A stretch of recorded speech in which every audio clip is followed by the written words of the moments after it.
Hi there, it's Mrs. Ananicone back for another story time. And this month is National Poetry Month. So we're going to be looking at and learning about poetry. And poems can be short or long, they can be silly or serious. They can rhyme, but they don't have to. Sometimes they have interesting rhythms or they look interesting the way that the words are put together. So I'm going to be sharing some of my favorite poems, and I hope you like them.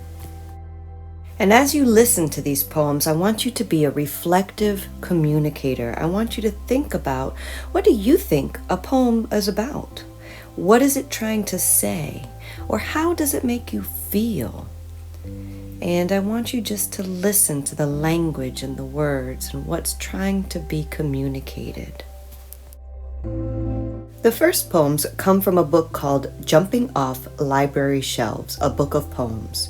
And it's also Library Month, so I wanted to share some books about libraries. And these were selected by Lee Bennett Hopkins and illustrated by Jane Manning. And the first poem from this book is called Refuge, and it's by Nikki Grimes. My library comes into view, almost there. I sprint the last few yards, charge up the stone steps, breathless, and push through the double doors, smiling at the sweet kingdom of story, inviting me in to rest, to explore, to dream. And this next poem is called Storyteller for Augusta Baker by Lee Bennett Hopkins. As she speaks, words leap from pages. There are friends like Frog and Toad. I walk down a yellow brick road. Worlds of paper disappear. Only Miss Augusta and I are here, in a room filled with magic story rhyme. And as her voice reaches the highest rafter, I believe in Once Upon a Time. I believe in Happily Ever After. The Poetry Section by Alice Schertle. The poetry section was perfectly quiet. I chose a collection, decided I'd try it. Just thumb through the pages, take a quick look, to see if I liked it. I opened the book. It reached out and grabbed me, that poetry sound. Set my heart singing, spun me around. Like a million bells ringing, 100-piece band. Those poems made music right there in my hand. The library rocked from the roof to the floor. Perfectly quiet? Well, not anymore. Speaking of music, this next poem is from a book called Jazz by Walter Dean Myers, illustrated by Christopher Myers. It's called Now I Come In. There's crazy rhythm in the drums. You can feel it when it comes. It's so cool. You can hear the bassman humming as his fingers start to strumming. He's steady stroking in a music pool. The pianos come alive, and I know that she'll be driving through the night, and it's so right. You know, and now I come in. The horn is my heart, and I've got to play my part that takes you to another place and time. This melody from memory makes harmonies that reach to be so much more than a simple tune or rhyme. I'll take you as far as I can go. I'll blow as hard as I can blow. I'll reach for the stars, blow notes around Mars, and then you come in. And then you come in.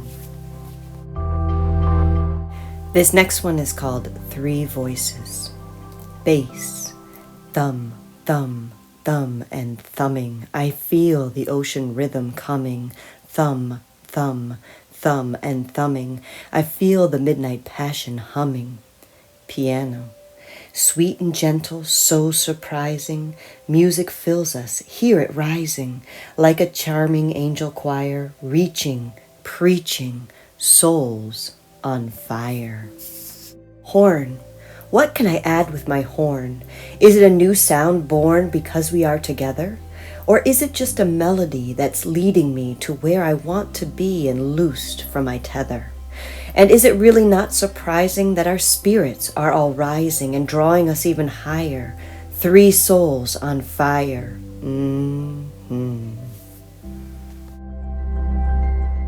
The last poem from this book that I'll share is called Jazz. Start with rhythm, start with the heart. Drumming in tongues along the Nile, a black man's drum speaks love. Start with rhythm, start with the heart. Work songs, gospel, triumph, despair, voices lifted from the soul. Let's pause here and reflect a minute. I love this book because the poems are powerful and the images, these paintings and illustrations are amazing, and you can get so much from them. They communicate so much. And I just want you to think for a minute about, what did you hear? What did you feel when you listened to these poems? And now we're going to shift from poetry that's big and bold, just like the paintings that accompany it, to something that's more sparse and limited, that says a lot with a little bit of words and really expresses emotions in a different way. And you'll notice the illustrations for this are watercolor. And now we shift to haiku, which is a form of poem that originates from Japan. A book called Haiku, A Year of Seasons by John J. Muth. And it's a play on words because haiku is actually another kind of poetry. And I'm going to read a little bit from the author's note by John J. Muth.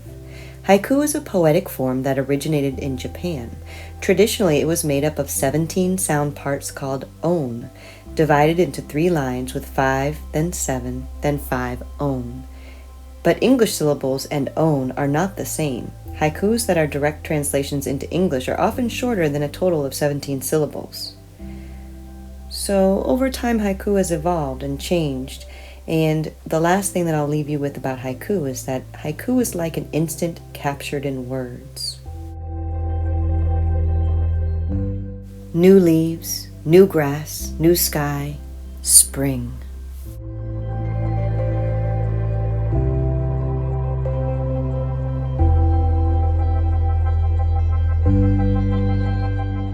Too much TV this winter. My eyes are square. Let's go out and play.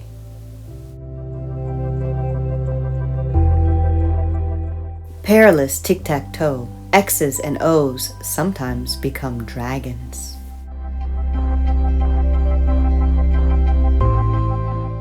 Violet petal caressing a cheek. Butterfly kisses.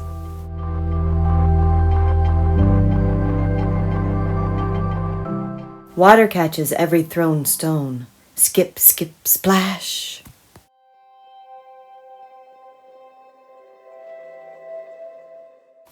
Becoming so quiet. Zero sound. Only breath. And this last poem comes from a book called Once I Ate a Pie by Patricia McLaughlin and Emily McLaughlin Charist, illustrated by Katie Schneider. And these are all dog poems. And these poems are written as if the dog wrote them, so they're communications from the dog to us.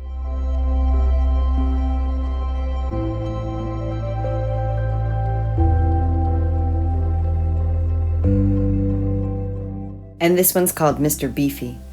I am not thin, but I am beautiful. When no one is looking, I steal tubs of butter off the table. I take them to the basement to eat in private. Once, I ate a pie.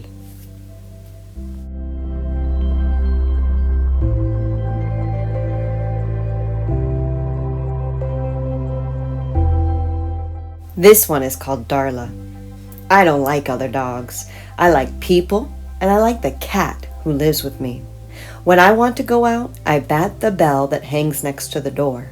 The people come running. I bat the bell many times a day. The people are very tired. When they finally go to bed, I wait. Then, when they are asleep, I bat the bell one more time.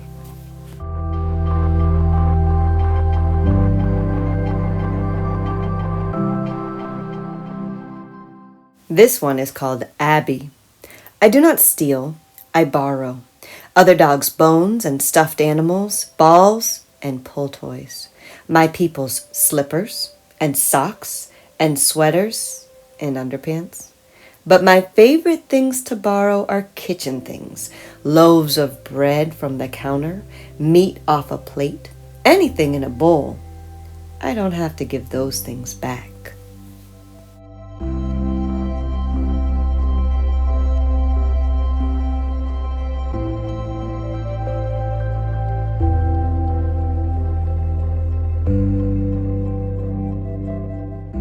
And now it's reflection time. Think about all the poems we heard about music and books and seasons and dogs. And they were all so different. And they had different feelings and emotions, different kind of language, and even the way the words were used. Did you have a favorite kind or a favorite poem? And now it's your turn. Can you be a risk taker and write a poem of your own? It could be short and you could count the syllables. It could be long. It could have rhythm and rhyme or free verse. Try it out. And that's about it for this time. Don't forget to catch the Lit Limo on Tuesday. Here's where we'll be. And come to the Google Meet after class. The link is underneath this video. Take care of yourselves, stay safe, wash your hands, read good books, and remember that I love you.